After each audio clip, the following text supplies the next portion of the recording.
다 차신 줄 알고 37절, 38절, 39절을 저와 여러분이 함께 읽겠습니다. 새 포도주를 낡은 가죽 부대에 넣은 자가 없나니 만일 그렇게 하면 새 포도주가 부대를 터뜨려 포도주가 쏟아지고 부대도 못 쓰게 되리라. 새 포도주는 새 부대에 넣어야 할 것이니라. 묵은 포도주를 마시고 새 것을 원하는 자가 없나니 이는 묵은 것이 좋다 함이니라. 아멘. 예수님이 사역하는 그 당시 사역의 상황을 보면 주님을 반갑게 맞이하고 주님의 모든 가르침을 따르는 무리들과 또 추종하는 사람들이 많았습니다. 하지만 시기하고 우매하고 질투하는 사람들도 역시 그 당시 참 많았음을 우리는 알 수 있죠. 그 대표적으로 바리새인 서기관들이 그렇습니다. 예수님과 그의 제자들을 늘 비난하고 책망하고 조롱하고 또 힘을 찾으려고 했던 사람들이 바리새인 서기관들이었죠. 그들은 의식을, 전통을 너무나도 소중하게 여기고 자신의 목숨보다도 귀하게 여겼습니다. 그래서 주님과 그분의 제자들이 죄인들을 가까이 하고 또 그들과 함께 동행하며 또 그들과 식사하는 것조차 못마땅하게 여겼죠.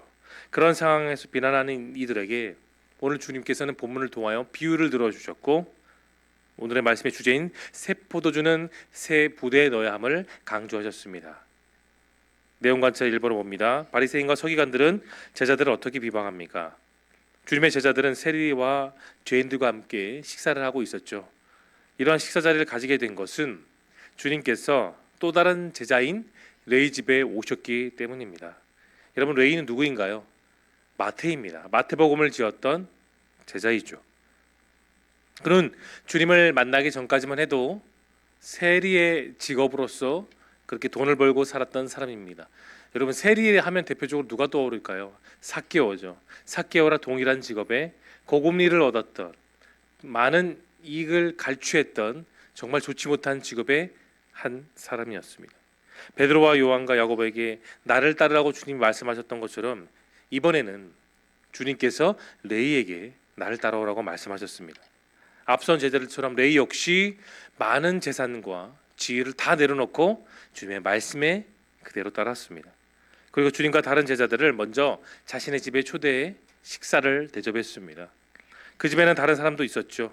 바리새인과 서기관들이 보기에 그 모든 사람들이 다 죄인이었던 것입니다. 이어서 2번을 봅니다. 예수님께서는 어떤 이들을 위해 오셨다고 말씀합니까? 비방하는 이들을 대해서 주님은 비유를 두셨습니다. 31절 보면 이러한 비유가 나오죠. 건강한 사람에게는 의사가 필요 없지만 병든 사람에게는 의사가 필요한 것. 너무나도 당연한 이치, 당연한 말씀이었습니다. 그리고 이어지는 32절을 보면 주님은 아주 중요한 비유를 가르치셨습니다. 예수님이 오신 이유이기도 하죠. 의인이 아닌 죄인을 부르러 주님이 오셨습니다. 바리새인이 놀랐던 이유 중에 하나는 예수님은 분명히 유대인 출신이었습니다. 그럼에도 그 당시 사회에서 버림받았던 죄인들과 함께 동행하시고 그들과 함께 식사하셨기 때문입니다. 너무도 허물없이 서슴없이 그들에게 다가가셨죠.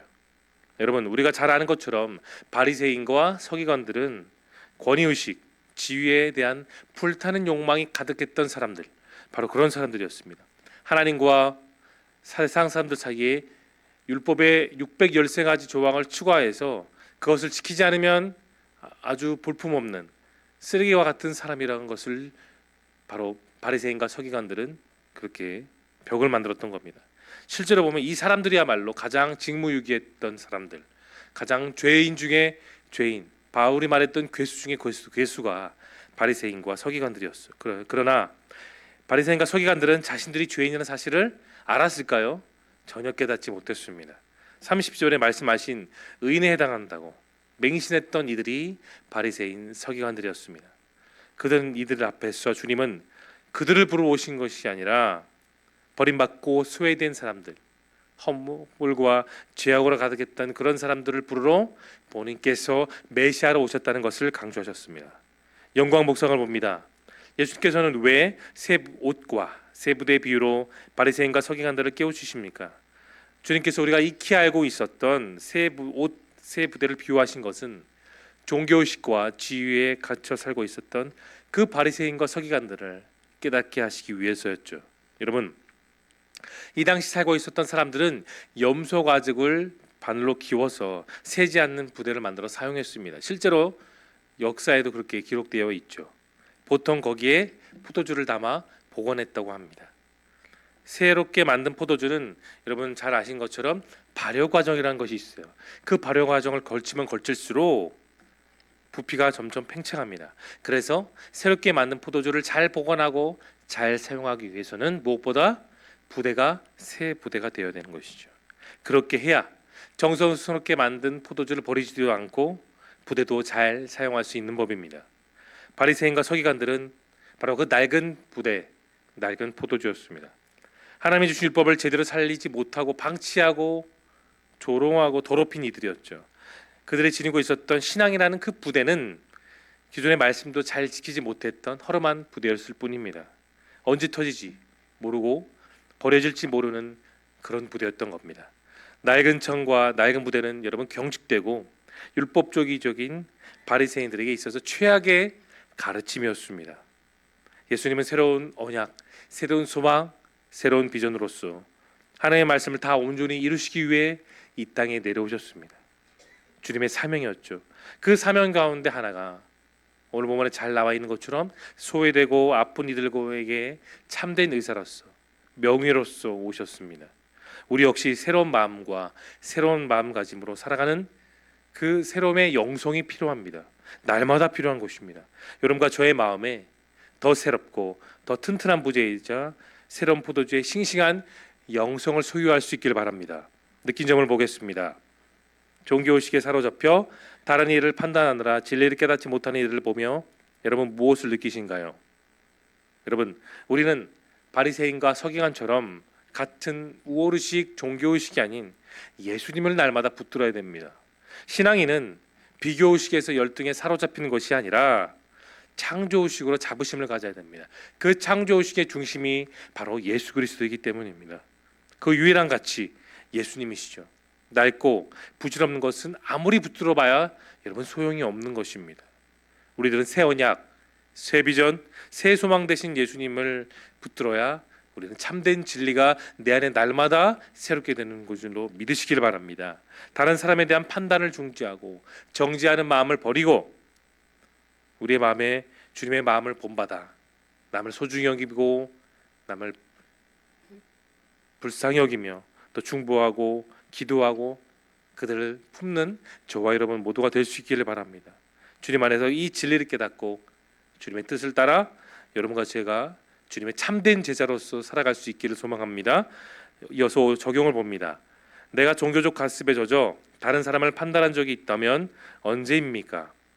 판단하는 높은 위치에서 내려가 낮은 자리에 엎드려서 중보하는 자리에 서기를 원할 때 우리는 하나님의 그 뜻을 내 삶 속에서 온전히 세울 수 있고 그 뜻대로 우리는 부르심에 따라 합당하게 살아갈 수 있습니다.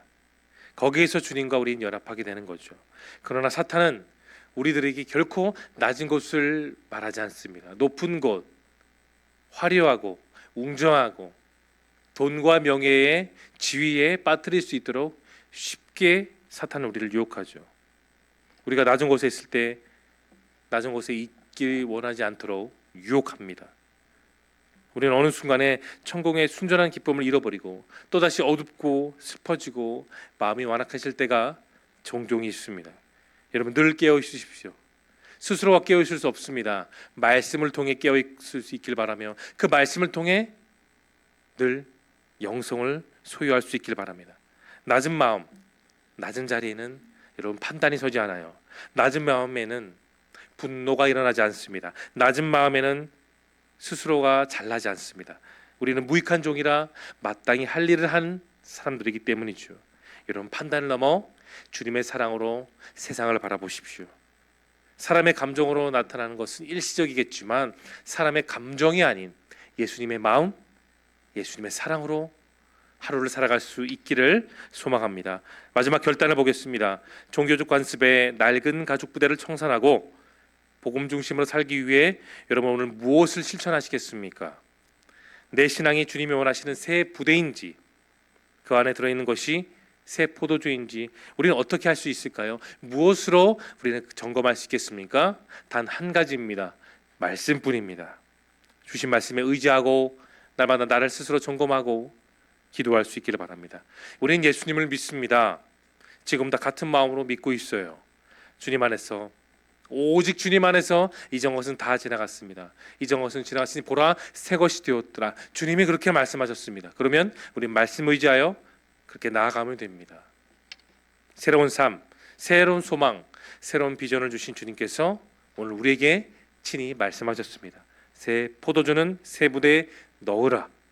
다른 사람에 대한 판단이 아닌 내 자신을 주님의 말씀으로 점검하고 주님을 기쁘시게 하는 귀한 이 하루를 살아가는 저와 여러분 모두가 될 수 있기를 예수님의 이름으로 축원합니다. 이 시간 함께